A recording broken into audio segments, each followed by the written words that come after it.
मार्गस्थ आहे आणि 90 धावा बनवायचे आहेत। आता विनय पाटील तुम्हाला मात्र प्रत्येक चेंडू सीमारेषा पलीकडे धाडावा लागेल।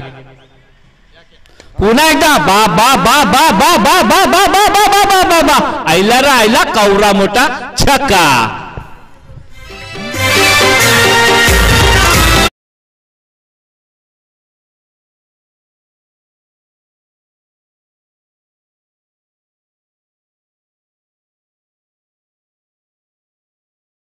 पाय फ्रॅक्चर आहे पण एकदा विनय पाटीलची फलंदाजी यावेळेस जोरात आले मित्रांनो।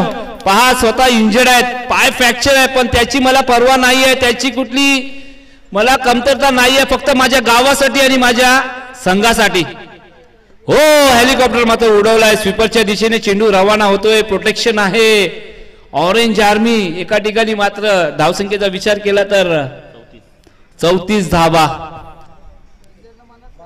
गोलंदाज ऋतिकवती मात्र हल्ला बोल केला जातोय, तिसरं षटक मात्र मार्गस्थ आहेत, त्यांना सुद्धा इजा झालेली आहे। 3 षटकाचा खेळ संपुष्टात आलाय आणि 3 षटकानंतर